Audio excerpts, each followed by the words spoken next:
유튜브 구독하고 실시간 채팅과 댓글을 남기시면 매일매일 7,000TTCO를 드립니다.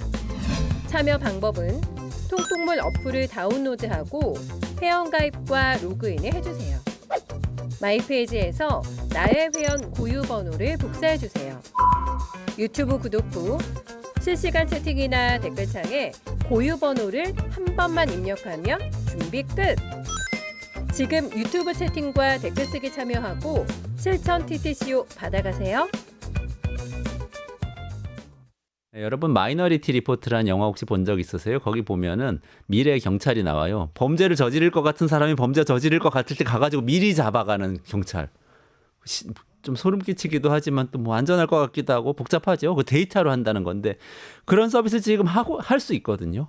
팔란티어라는 기업이 미국에서 해서 실제로 납품까지 했었던 그런 서비스예요. 예측 치안이라고 해서. 그거하고 비슷하게 지금 이 팔란티어라는 기업이 미래를 보여주는 기업이다. 주가도 많이 오르고 또 트럼프 시대에 여러 가지 새로운 현상들이 벌어지기 시작할 건데 그 방향을 이 기업이 보여주고 있다. 이런 얘기가 굉장히 많이 나오고 있는데 그게 뭔지 오늘 짚어보는 시간 가져보겠습니다. 강정수 박사님 모시고 이야기 나눠보겠습니다. 안녕하세요. 안녕하세요. 어서 오세요. 네.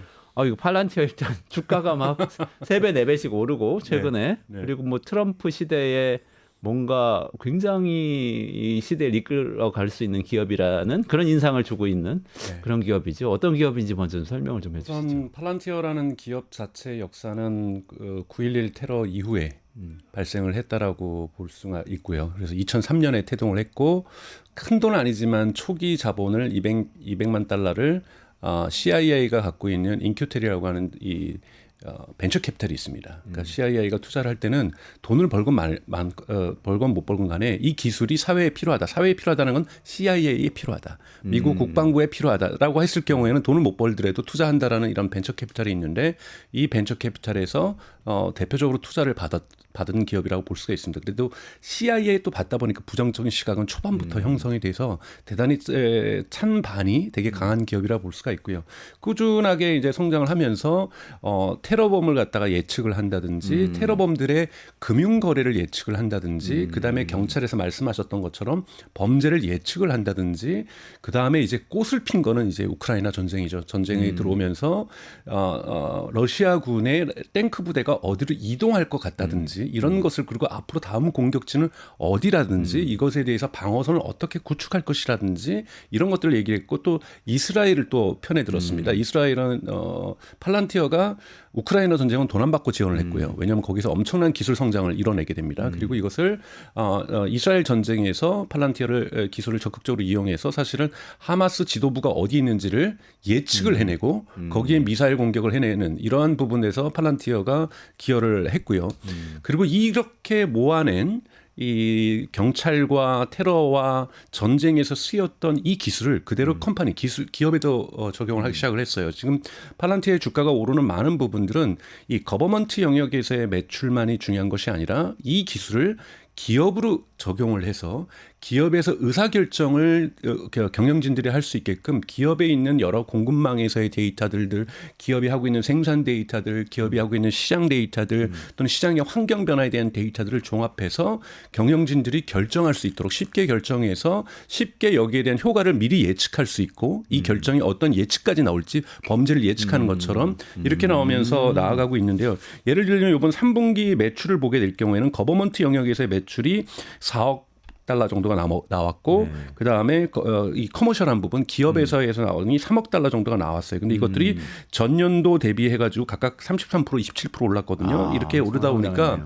매출이 급증하고 있는 건데 그러니까 커머셜 부분 즉 이거는 이제 파운더리라는 모델 이름이 있고 그다음에 이 거버먼트 모델은 고담이라는 이 상품명이 있습니다. 고담 조커에 나오는 영화 네, 조커에 네. 나오는 팔란티어라는 이름도 사실은 반지의 제왕에 나오는 이 수정 구슬이거든요. 저 멀리 내다보는 그 그렇죠. 구슬이죠. 그거 보면. 네, 그렇죠. 이 수정 구슬을 팔란티어 이름을 가지고 있는 거고요. 그래서 기본적으로 이런 걸 가져갔는데 그래서 거버먼트 영역에서 때 매출도 꾸준히 증가하고 있지만 이제는 이 거버먼트에서 쌓았던 기술력을 이 커머셜 영역, 기업 영역에도 많이 판매하고 있다. 한국에도 지금 팔란티어 코리아가 나와 있습니다. 네. 팔란티어 코리아가 나와 있고 저도 이제 한번 기회가 돼서 알게 되었었는데 아직까지 한국 국방부에는 납품을 하고 있지 않은. 그러니까 한국은 거버먼트 비즈니스가 아니라 커머셜 비즈니스, 즉 기업에게 팔란티어 소프트웨어를 판매하고 있는 이런 상황에서 매출 구조를 지금 만들어 나가고 있습니다. 지난번에 그 미국에서 트럼프 시대가 온 것은 사실은 효과적 가속주의자들, 네. 일론 머스크를 포함해서 그 사람들이 그들의 철학을 관철시키게 된 것이다라고 설명해 주시면서 피터 틸이라는 인물이 가장 중요한 거기에 일종의 좌장격 또 사상을 제공하는 사람 격이라고 말씀하셨는데 피터 틸이 이 회사를 창립했다는 네, 창립했고 거죠? 피터 틸의 설득하에서 지금의 팔란티어의 CEO인 알렉스 카프가 여기 결합을 했는데 두 인물에 대해서 간단히 좀 말씀을 좀 드리면 피터 틸은 뭐 여러분도 제일 잘 아시는 것처럼 뭐 제로 투 원이라고 한국에서 번역이 돼서 많은 뭐 특히 스타트업 하시는 분들이 읽어보시고 하시는데요. 피터 틸과 알렉스 카프의 공통적인 부분은 법학과 철학을 공부했다는 겁니다. 아니 뭐 엔지니어를 공학을 한 것이 아니라 법학과 철학을 한 거죠. 그래서 둘은 이 스탠포드 대학의 법학 대학에서 만나게 돼요. 근데 지금의 팔란티어 CEO인 알렉스 카프는 그러니까 변호사 자격증을 못 따고 졸업만 합니다. 졸업만 하고 자기는 이건 안 되겠다고 해서 이 알렉스 카프 같은 경우에는 프랑크푸르트로 가서 하버마스라고 아시는 여러분 많이 아실 텐데요. 하버마스에서 최종적으로 유르겐 하버마스에서 최종 졸업 못했지만 초기 하버마스에게서 배웁니다. 근데 하버마스하고 싸우면서 갈라지게 되고 이때 철학을 하러 가게 되고 사회학과 철학을 같이 하러 가게 되고 피터 틸 같은 경우는 법학도 했지만 철학을 이중 전공을 합니다. 거기서 근데 이 사람도 스탠포드에서 졸업을 못하고 뉴욕으로 가서 이제 변호사가 되거든요. 그러면서 금융권에 발을 들이다가 페이팔을 만들게 되는 거고요. 이것이 이제 피터 틸의 문제고 알렉스 카프인데 둘 다 또 하나 중요한 것은 독일 뿌리를 가지고 있어요. 그러니까 피터 틸 같은 경우는 독일에서 프랑크푸르트에서 태어나서 아버지가 미국으로 이주를 하면서 이제 간 경우고 이 알렉스 카프는 여러분 아시는 것처럼 유대인이고 근데 뉴욕에서 대단히 가난하게 태어났었고 어머니는 또 흑인이에요. 이런 걸 갖고 있지만 독일어 아버지가 독일어권에 있었어요. 그렇기 때문에 독일로 유학을 갑니다. 그러니까 그 정도의 이러한 변형이 있고 근데 대부분 이 사람들이 좋아하는 게 뭐냐면 자유주의 철학을 대단히 신봉을 해요. 이 자유주의를 신봉을 하는데 여러분 아시는 것처럼 자유주의는 되게 오래된 전통을 갖고 있습니다. 뭐 리버리타리안이라고 보통 많이 얘기를 하는데요. 왜 자유주의가 실패했는가에 대한 반성을 하고 있어요. 이 자유주의가 쉽게 얘기해서 너무 우호적이었다라는 거예요. 그냥 협상의 대상, 친구의 대상 같이 하면서 나만 너희가 소극적 자유주의는 건들지 않는다라면 나는 자유롭게 살아갈 수가 있어. 국가가 나를 건들지 않으면 자유롭게 살아갈 수 있어. 이건 너무나도 소극적인 자유주의라는 거예요. 그러면서 피터 틸과 알렉스 카프가 갖고 있는 자유주의는 선과 악을 구별합니다. 특히 알렉스 카프 같은 경우는 독일의 유명한 칼 슈미트라는 이 법학자이자 신학자를 되게 존경하거든요. 다른데 이 사람들이 생각하는 것은 1920년대 자유주의가 실패했던 이유는 선에서 그랬다라는 거예요. 그렇기 때문에 소극적 자유주의가 아니라 적극적 자유주의, 악을 규정하고 그러니까 마치 신학을 하는 사람들에게는 그래도 이 선과 악이 있는 거거든요. 그렇죠. 뭐 크리스찬 세계관 안에 규정하는데 있죠. 지금 예를 들면 둘 다 피터 틸과 알렉스 카프가 정의하는 악은 중국이에요. 그렇구나. 네. 그래서 국방부하고 연결이 되는 그렇죠. 경우에서 나오는 그러니까 테러리스트도 있지만 가장 큰 악은 중국이에요. 이 중국과 심지어는 푸틴도 이들은 악이라고 규정합니다. 푸틴과 푸틴이 지배하는 권위주의적인 러시아와 그다음에 시진핑이 지배하는 중국을 1차적인 악이라고 정하고 있고 당할 바에야 우리가 기술을 응용해서 그들을 압도해야만 한다. 그래야만 자유주의가 지켜질 수 있다. 이런 철학을 갖고 있기 때문에 이 철학을 여기다 투영을 하는 거죠. 그러면서 예를 들자면 뭐 카라 스위셔라고 해서 대단히 유명한 미국의 이제 여성분이신데 이 테크놀로지 쪽으로 대단히 유명한 저널리스트가 있어요. 이분은 이제 대표적으로 이제 팔란티어를 비판하거든요. 자꾸 전쟁의 효율성 얘기를 많이 하는데 전쟁을 이기는 것이 우리의 목표가 되어야 될 것인가? 그러니까 스위셔 같은 사람이 이렇게 얘기하면 알렉스 카프 같은 건 바로 비판해요. 그래서 전쟁에서 지자는 얘기냐? 어떻게든지 효율적으로 흔히 말해서 뭐 핵무기 쏘고 막 군대 가고 비싼 미 공군 그런 맥락에서는 최근에 일론 머스크도 유사한 얘기를 하고 있어요. 우리가 F-35를 갖고 있는 거 대표적인 비효율성이다. 왜냐하면 F-35 너무 비싸다라는 거예요. 이렇게 비싼 거에 비싼 항모를 이용해서 너무 비효율적. 전쟁은 이겨야 된다는 거예요. 여기에 팔란티어가 데이터, 온톨로지라는 무기를 들고 나온 거죠. 아, 데이터와 온톨로지 조금 어려워지는데 네. 어떻게 무기 하면은 일단 뭐 우리는 항공모함이나 전투기 생각하잖아요. 네. 그게 아니고 뭔가 데이터를 가지고 싸운다는 그렇죠. 거예요. 데이터를 가지고 싸우겠다라는 것이 팔란티어이고 이것이 지금 성과를 보여주기 시작하는데 온톨로지라는 단어는 시청자분들 대단히 어렵게 느끼실 텐데요. 그러니까 큰 퍼즐이 막 2만 개 조각으로 있는 퍼즐이 있다고 생각하죠. 퍼즐을 맞출 때 최소한 그 퍼즐의 원형 그림이 있잖아요. 원형 그림을 우리가 그걸 보고서 퍼즐을 맞히지. 그거 없이 2만 개 하면서 그림 맞춰보세요라면 천재도 이건 잘 못합니다. 온톨로지가 궁극적으로 만드는 건 그 지도예요. 온톨로지라는 게 근데 철학에선 존재론이라는 물론 의미인데 그렇죠. 그거 같은 온톨로지인가요? 같은 온톨로지인데 제가 이제 온톨로지를 쉽게 얘기해서 유용성은 이렇게 지도를 보면서 아하 이렇게 우리가 더 할 수 있게 되는 거죠. 온톨로지가 이건 완성된 온톨로지예요. 완성된 온톨로지는 지도를 그 그림을 원형을 줘서 우리가 맞출 수 있게 해서 이 분산되어 있는 게 데이터죠. 네네네. 조각들. 이 조각들을 맞출 수 있게 해주는데 어떻게 만드느냐? 팔란티어가 만든 온톨로지에 맞춰서 이 데이터를 조각을 맞추면 데이터가 그림이 되더라는 거예요. 근데 이 온톨로지라는 건 여러분 뭐냐면 철학에서 말했잖아요. 존재론적인 건데 예를 들자면 저희 고양이 이름이 제가 키우는 고양이 이름이 봄이에요. 봄이는 하나의 개체죠. 이 봄이는 범주로는 고양이에요. 네. 고양이고 속성이 있어요. 뭐 여러 가지 이제 고양이과가 가지고 있는 속성들을 막 나열할 수가 있겠죠. 야옹야옹하고 막 야옹야옹 할 수도 있고 뭐 사냥을 좋아한다든지 뭐 잠은 몇 시간을 잔다든지 뭐 여러 가지 속성이 있을 수 있죠. 이 속성들이 이 고양이하고 또 관계라는 것들을 맺습니다. 이런 관계라는 걸 맺으면서 이 관계를 전형하면서 이것의 의미를 찾을 때 이 객체와 이 데이터와 이 데이터가 속하는 범주의 속성과 그리고 그것들의 관계들을 고민해서 이들의 존재론적인 것을 규정을 해주는 것이 철학 존재론에서의 온톨로지고 데이터도 뭐냐면 사실은 우리가 기업에서도 그렇고 국방에서도 그렇고 엄청난 데이터들이 있어요.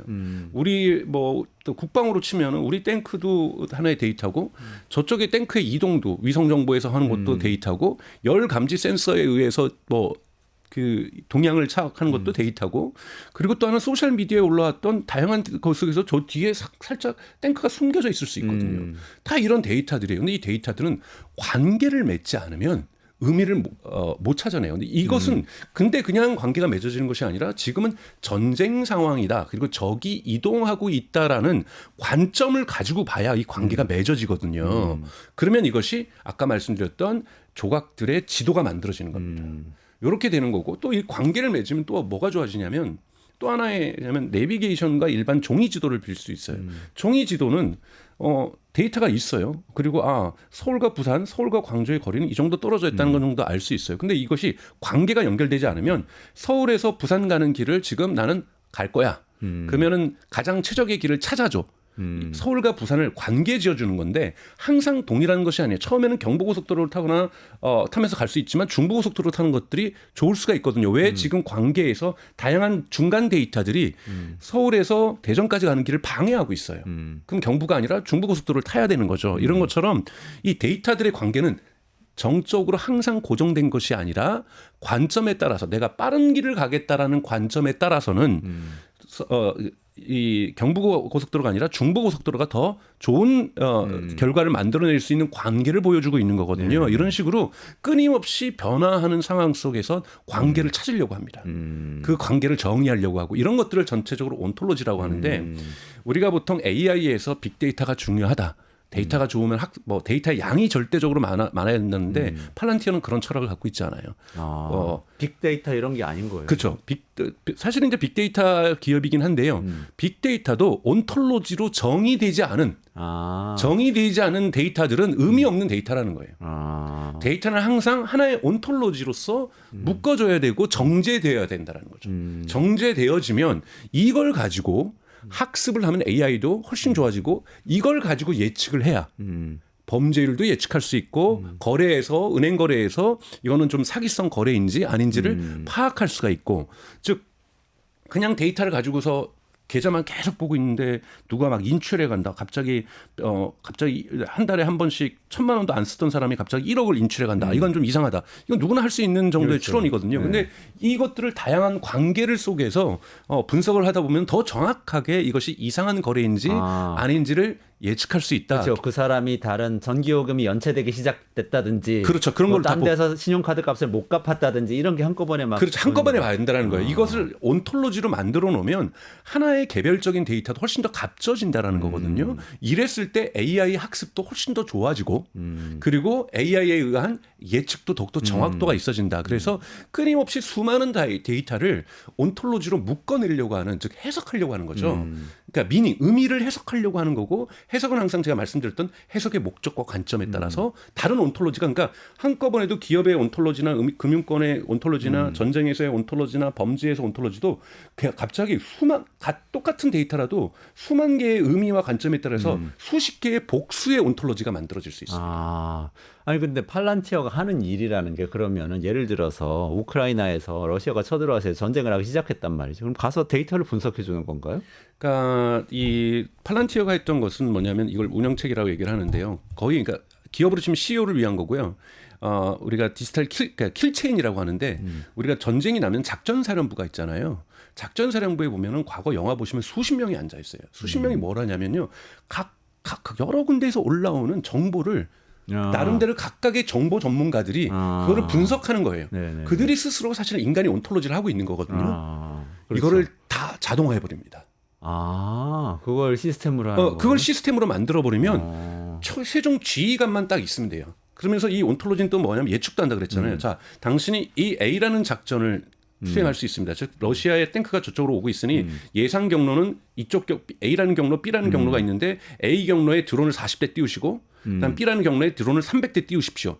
그랬을 경우에 효과는 이렇게 예측될 수 있습니다. 그러니까 즉 B에만 드론을 띄우는 것이 아니라, 그러니까 공격용 드론을 띄우는 것이 아니라 A는 요 정도, B는 이만큼 더 이렇게 해서 작전을 한다라면 이런 효과가 있을 겁니다. 그러면 이사 지휘관이 승인만 하면 되는 거예요. 사실 이런 온톨로지는 다 있어요. 제가 공직에 있었을 때도 예를 들면 대통령실 같은 경우에도 아침에는 엄청난 각 경제부에서 올라온 정보들, 경찰에서 올라온 정보들, 온라인에서의 여론들, 신문에서의 여론들을 각각의 분석관들이 사실 분석하면서 결국은 대통령이 의사결정을 할 수 있도록 그렇죠. 다 갖다 주는데 여기에 어마어마한 개인, 인간이 다 일을 하고 있는 거잖아요. 사실 그 전날부터 해가지고 정부 부처에서 그 다음날 대통령 보고를 위해서 어마어마한 보고서들이 맞아요. 다 올라오고 엄청나게 많은 사람들이 그 일을 하고 있죠. 그렇죠. 엄청나게 많은 일을 하고 있어요. 대통령의 아침의 회의를 위해서 그 전날 밤부터 데일리, 그러니까 매일 많은 그 보고서를 위해서 엄청난 데이터들을 나름대로 해석을 해서 온톨로지에 이것도 해석을 해가지고 의미들을 해서 관계를 다 맺어가지고 보고서를 하면 또 그 청와대에 있는 각 부서들이 대통령 비서실에 있는 각 부서들이 그걸 모아가지고 또 올리고 되면서 의미를 확실하게 이걸 잘못 전달하면 대통령이 의사결정을 잘못합니다. 그렇잖아요. 정말 중요한 거죠. 대통령이 잘못 판단해요. 잘못 왜? 판단하면- 대통령이 모든 걸 다 볼 수가 없기 때문에 이 정보에 대한 해석들을 의미들을 정확하게 분석해 주냐. 대통령이 눈을 가린다는 건 뭐냐면 대통령 스스로가 잘못하는 게 아니라 이 의미를 잘못 해석하는 중간 부서가 몇 개만 생겨버리면 완전히 오판하거든요. 뭐 주택시장에 대한 잘못된 오판, 그리고 금융시장에 대한 잘못된 오판, 경제 상황에 대한 잘못된 오판들, 에너지시장에 대한 잘못된 오판들이 중간 부서에서 생기면 최종 의사결정도 스스로 잘못할 수밖에 없는 구조가 되는 거죠. 팔란티어는 데이터의 운영 체계를 만들겠다는 거예요. 그래서 근데 이 데이터가 예를 들면은 탱크에서 만들어지는 것은 어떤 데이터가 있을 거고, 잠수함에서 만들어지는 데이터가 있을 거고, 뭐 비행기에서 만들어지는 것이 있을 거고, 인공위성 이 다 데이터가 이종이에요. 그렇죠.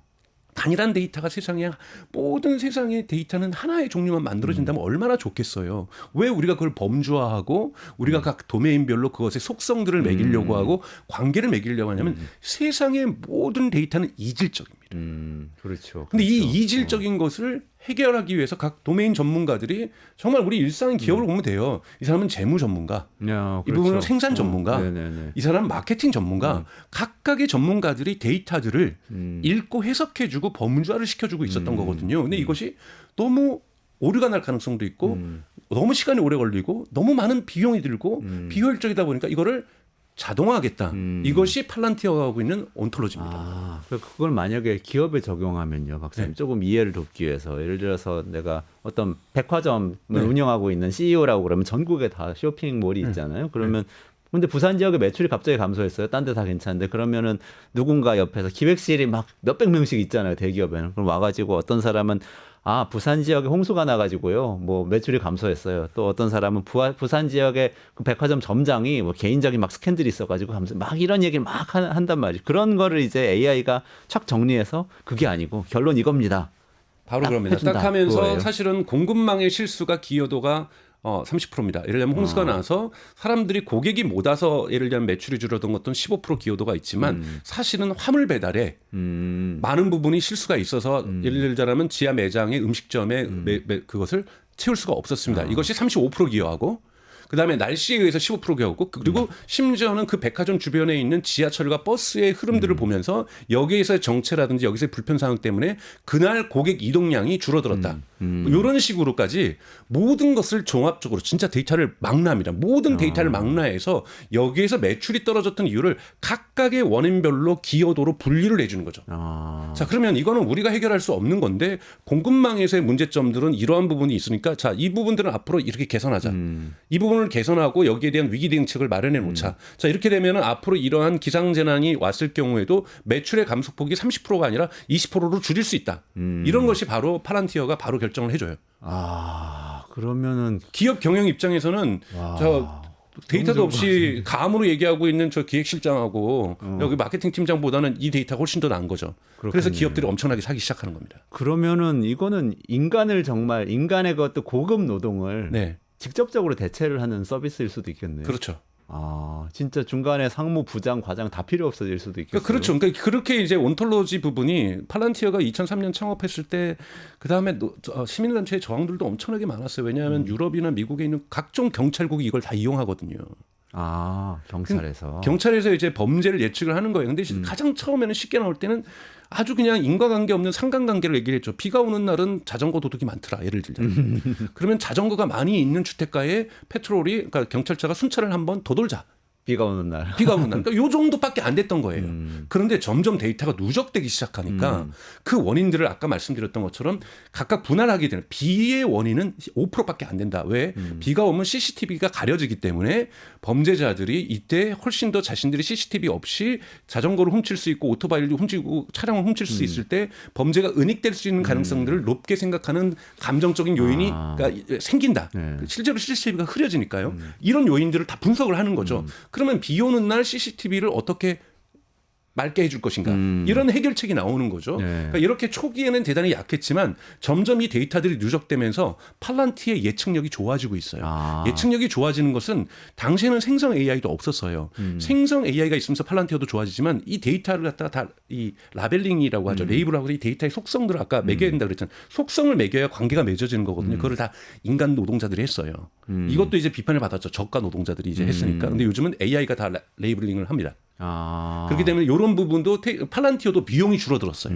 그리고 데이터도 누적되니까 트라이얼 에러도 많이 했고 그러다 보니까 정확한 온톨로지들이 떨어지기 시작하는 거죠. 그래서 온톨로지는 여러분 하나가 아니라 모든 시츄에이션별로 데이터의 묶음별로 온톨로지가 떨어지는 건데 이 온톨로지도 이제 누적되다 보니까 경험치가 엄청나게 많은 거예요. 그 후발주자들이 쫓아갈 수 없는 온톨로지의 그냥 산에 쌓여 있는 거죠. 아까 그러니까 뭐 정부 부문도 한 4억 달러 매출이 되는데 네. 민간 부문도 한 3억 달러 매출이 된다는 거는 그 서비스를 지금 한 4천억 원어치를 기업에서 사들이고 있다는 거잖아요. 그렇죠. 그것만 해도 소프트웨어 분기별로. 회사로서는 엄청나게 큰 성공한 건데. 겁니다. 그래서 그러니까 이 공공에서 입증된 이 흔히 말하는 아까 말했던 전시 작전 체계 이거를 그냥 그 2명만이 들어갈 수 있게 과거에는 30명이 일했다라면 중간 단위 일하는 사람은 또 수백 명 더 있었을 거예요. 이 부분들을 다 날려버린 거예요. 그럼 작전도 훨씬 더 효율적인 거고 물론 여기에 대한 도덕적 비판이 있어요. 왜냐하면 이번에 하마스를 공격할 때 과거에는 사람이 작전실에서 했을 때는 일주일에 많이 쏴봤자 미사일 2발 쐈다라는 거예요. 왜냐하면 저기에 지도부가 있을지 하마스 지도부가 있을지 확률적 계산을 하다 보면은 감론을 박하느라고. 사람들하고 일주일에 2발 쐈는데 그날 하루 100발 쐈어요. 착착착착 결정을 해주니까 그대로 그냥 해버린 네, 거군요. 이거 맞으니까 어떻게 저 확률이 각각 70%, 그러니까 그건 알지 모르는 거예요. 예를 들면 그러니까 이 가디언에서 이제 특정으로 보도를 했는데 확률을 70%로 봤는지 90%로 봤는지 65%인데도 쌌는지 이건 알 수 없다. 이걸 밝혀야 된다라는 거예요. 이걸 밝히지 않으면 65%도 쌌으면 민간 사망자가 나는 거기 때문에 이건 책임져야 될 일이다. 이스라엘이. 하마스일 가능성이 3분의 2인데 쏴버렸으면 3분의 1은 민간인이 그냥 죽었다는 그렇죠. 또는 뭐 5대 5인데도 쌌다. 이런 문제가 되는 거니 정확하게 너네가 어느 퍼센트율로 확률로 이걸 계산했는지를 공개하라는 거예요. 시민단체에서는. 전 일리가 있는 말이라고 저는 생각이 들어요. 이거는 왜냐하면 사람이 죽고 사냐의 문제인 거거든요. 그러니까 이런 부분이 이제 문제점과 논란이 있죠. 이걸 적용하는 부분에서 경찰도 예를 들자면 저기 범인이라고 예측하고 이거를 잡아들였는데 과연 확률을 몇 프로로 받느냐? 또 여기에 또 얼마나 개인 정보를 또 썼느냐? 뭐 여러 가지 논쟁은 있을 수 있습니다만 이 온톨로지 기술이 계속해서 누적되면서 온톨로지는 쉽게 여러분들 얘기하면은 데이터의 의미들을 연결을 시켜서 파편화된 데이터를 좋은 데이터로 만들어줬다. 그리고 좋은 데이터 위에서는 좋은 AI가 좋은 예측을 할 수 있다. 그게 지금 뭐 우리가 많이 사용하는 챗GPT나 이런 LLM 정도 가지고는 할 수 없는 일을 해주는 건가요? 할수 없죠. LLM은 도와줄 수 있어요. 아까 말했던 레이블링 하는 것들을 해줄 수 있죠. 이것의 데이터의 속성이 뭐라고 생각해? 그러면 많이 봐왔던 데이터거든요. 개별 데이터 하나만 보면은 그럼 이거의 속성은 무엇이야? 따다닥 적어줄 수 있는 거죠. 네. 뭐 이런 부분들은 AI가 도와주는 거죠. 그러면서 다른 기업하고 다른 것은 바로 팔란티어는 온톨로지 부분에서는 거의 세계 넘버원이에요. 그래서 이렇게 주가도 오르고 이익도 많이 내고 하는군요. 그리고 이제 그 효용성이 흔히 말해서 우리가 러닝 커브라고 하죠. 학습 효과라는 것. 학습 효과는 처음에 작지만 어느 정도 기점이 쌓이면 쭉 올라가잖아요. 이제 학습 효과가 거의 급상승하고 있는 지점에 있다 보니까 이 소프트웨어, 팔란티어가 만들어내는 고담이라든지 파운더리라는 이 소프트웨어의 품질, 성능이 대단히 우수해지고 있는 거죠. 그러니까 지금 창업한 지 한 20년 동안 그걸 계속 해오고 있는 건가요? 그렇죠. 온톨로지 만드는 일을. 네. 그게 엄청난 파워를 갖게 되겠고 저는 상업적으로 많이 쓰이면은 제가 보니까 화이트 칼라 일자리는 엄청 날아가겠네요. 그렇죠. 기획하고 마케팅하고 이런 인력들이 사실은 고급 인력들인데 유수한 대학의 경영학과 뭐 MBA 나와가지고 다 하는 일들인데. 그럼요. 대통령을 보좌하는 사람들도 되게 고급 인력입니다. 그렇죠. 싹 없어질 수도 있겠다. 그걸 없애는 거 말씀하시니까 이게 지난번에 말씀하신 효과적 가속주의하고 일론 머스크가 도지에서 정부 효율부에서 하겠다고 하는 일하고 좀 마치 매칭이 되잖아요. 제가 아까 제가 대통령 보고를 말씀을 드렸던 것처럼 저도 개인적으로 경험을 해봐서 했던 건데 정말로 많은 사람들이 보고서 쓰기 위해서 정말 날밤을 새거든요. 그렇죠. 근데 그 부분이 비효율적이에요. 왜 엄청난 인건비거든요. 그렇죠. 그러면 이 기술로서 이걸 다 해결할 수 있는데 해결을 못한다면 모르겠는데 그리고 그 확률이 훨씬 20년 동안 좋아졌는데 굳이 왜 저렇게 고급 인력들을 보고서 작업하는데 그 타이핑하는데 해석해서 갑론을박이 있고요. 여기에서는 자 기계도 부정확하지 않냐라고 하는데요. 사람도 부정확하고요. 사람도 의도적으로 데이터를 왜곡합니다. 그렇죠. 네. 네, 대통령 눈을 가리기 위해서. 그러죠. 의도적으로 가리려고 하는 것이 아니지만 나의 어떤 정책 방향, 나의 정책적인 어떤 것을 실현시키기 위해서 또 이해관계도 있을 수 그 있고. 이해관계가 있다 보니까 저는 A를 이렇게 해석합니다라는 것들이 계속해서 관철시켜버리면 그 정보를 받는 사람들은 그런가 보다. 그러면서 이걸 계속하게 버튼을 누르게 될 수밖에 없는 거거든요. 그렇기 때문에 기계도 오류하지만 사람도 오류할 수가 있는 거고요. 그래서 일론 머스크가 볼 때는 팔란티어가 있는 거예요. 팔란티어가 있으면 정부 조직에 있는 부분 AI 정보를 외치고 있는데 AI 정보가 뭐냐면 팔란티어로 정부의 보고 체계를 바꿔버리겠다는 진짜 거예요. 공무원 3분의 1 날려버리겠다가 말이 되는 얘기네요. 그렇죠. 틀린 말이 아닌 거죠. 좀 무시무시하기도 하고 굉장히 효율적일 것 같기도 하고. 근데 마지막으로 한 가지만 더 여쭤보면 그렇게 되면은 이런 생각도 들어요. 옛날에 우리가 슈퍼 인텔리전스, 뭐 터미네이터의 그런 슈퍼컴퓨터 같은 게 나타나서 우리를 다 지배하는 사회를 막 처음에 AI 나왔을 때 공포스럽게 사람들이 생각했던 부분이 있었잖아요.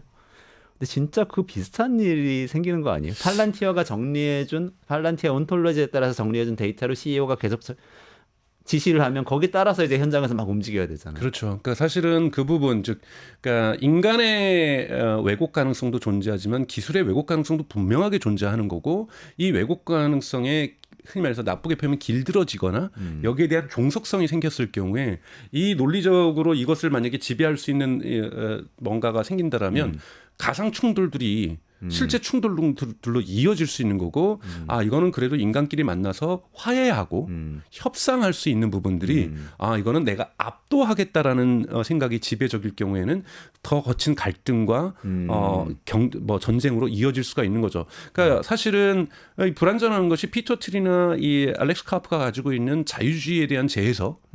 그러니까 사실 알렉스 카프 같은 경우는 자기는 사회주의자라고 얘기해요. 좌파라고 그러더라고요. 네, 그러면서 이번에서 바이든 찍었고 이번에 해리스 찍었어요. 해리스의 기부금도 냈어요. 해리스의 기부금도 낼 정도로. 피터 틸은 트럼프 쪽이었잖아요. 그렇죠. 피터 틸은 조금 다른데 1기 때는 대단히 많이 트럼프를 지지했는데 사실은 막판에는 2기 때 이번에 출마할 때도 지원했지만 트럼프를 지지하지 않으려고 해요. 왜냐하면 트럼프의 패턴을 그는 패배적 이 패배적 관점에 있다라고 생각해요. 그러니까 아메리카 그레이트 어게인이라는 단어. 과거에 자꾸 영광으로 가려고 하는 것. 이거는 패배적인 어떠한 관점이 있다라고 피터 틸은 나중에 해석을 합니다. 언론 인터뷰에서 왜 창조적으로 미국을 다른 그림을 그려주지 않고 자꾸 과거에 집착하고 있느냐. 이것이 피터 틸이 비판하는 트럼프의 가장 큰 문제점이거든요. 근데 나중에는 지지표를 보내요. 네네네. 보내긴 합니다. 이렇게 다 뉘앙스가 조금씩은 있는데 이들이 가지고 있는 건 뭐냐면 타협하지 않는 자유주의라는 거예요. 그런데 타협을 하지 않고 모든 것이 결과와 결과로만 부닥칠 때 훨씬 더 갈등으로 갈 수 있습니다. 아, 그런 문제가 또 있네요. 네. 그럼에도 불구하고 지금 팔란티어의 방식이 대세가 되어가고는 있는 건가요? 그렇죠. 효율성 부분에서는 굳이 제가 20명을 써서 하는 것보다 팔란티어 하나 쓰는 것이 더 저렴하다고 한다라면 그러니까 팔란티어가 20명 정도 대체해서는 팔란티어 소프트웨어 가격이 비싸서 기업에서는 안 합니다. 팔란티어가 50명, 100명을 대체할 수 있는 그러니까 대기업들이 주로 쓰는 거죠. 대체할 수 있다 그러면 지금 팔란티어 소프트웨어를 쓰기 시작하는 거죠. 아, 알겠습니다. 오늘 여기까지 진행을 해야 될 것 같은데요. 강 박사님 오늘 열정적으로 말씀해 주셔서 반응도 엄청 좋고 그런데 다 소개 못 해드렸고 오늘 팔란티어 이야기 들어봤는데 미래 대세가 될 인간을 대신하는 AI가 어떤 모습이 될 것인가 아주 잘 알 수 있었습니다.